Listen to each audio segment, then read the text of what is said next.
We've all heard of the news about new sunscreen labels that are going into effect. It's going to be a busy holiday weekend, either on the beach or by the pool. So we thought it was a good time to talk about just what those new labels mean. So we've gone to an expert here. Dr. Allison Fabian is with the Spectrum Health Medical Group. Okay, Dr. Fabian, tell us what's the big takeaway? What's the new labeling? I think the biggest takeaway is looking for sunscreen that offers broad protection, so both against UVA and UVB rays. Are they different rays? They are different. The UVB are the ones that are going to cause the sunburns. The UVA doesn't cause so much the sunburn, but it does cause skin damage. So you want to look to be protected against both. Absolutely. So these new rules, they go into effect?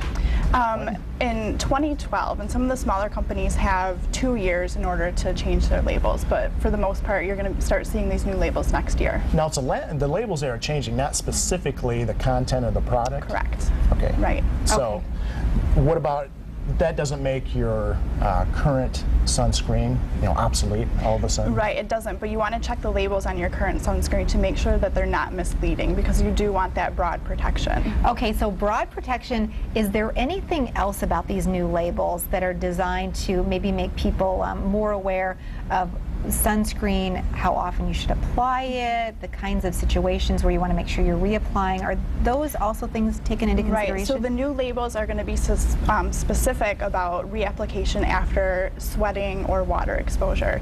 So they're either going to have to say that you have to reapply after 40 minutes or 80 minutes. Okay. So you're going to want to look for that information on your labels. Now, is there an advantage to lotion as opposed to the kind that you spray on?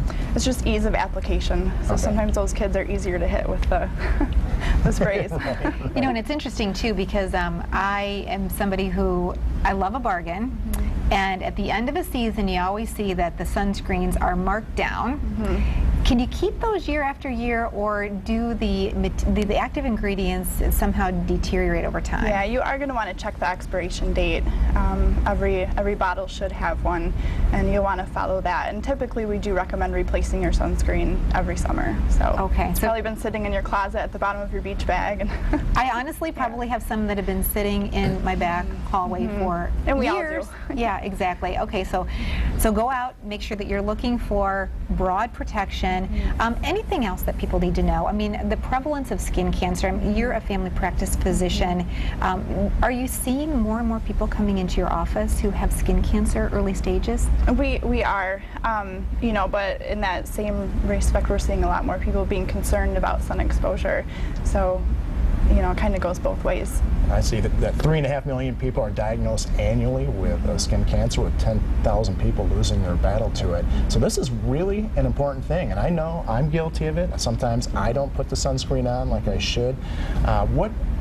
What do you recommend as far as at least having a bare minimum of protection as far as SPF? Right? I would say the bare minimum would be 15, SPF 15, and also to make sure that you put it on at least 30 minutes before you're going to be exposed, because otherwise you're out in the sun, and in those 30 minutes you're being exposed and not protected. Yeah, especially with the sun angle as high as it is this time of year. Absolutely, this time of the year, but that brings up a good point, because all year long, when we do happen to see sun, and even sometimes on cloudy days, people maybe underestimate the power of the sun. They do, and in the winter or on windy days when your skin doesn't feel warm, you don't feel like you're getting as much sun, but you are.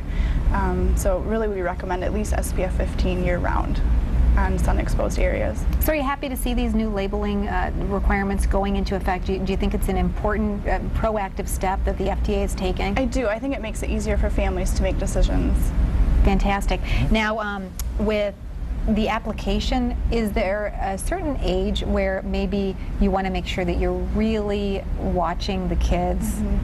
So under 6 months, sunscreen has not been approved for any kids under 6 months. So you want to keep those kids inside or under umbrellas or with clothing protecting their skin. Other than that, I would look for sunscreens that are kid-friendly, that are going to be tear-free, so that it's not a bother for them to put it on. Fantastic, and make sure you reapply, read the new labels that go into effect in 2012. Yeah. Thanks, Dr. Fabian, for being with us today. Important stuff, because we promise there will be sun this weekend. I hope so. We promise. There you go. Stay with us. We'll be right back. Are you West? Oh, there will.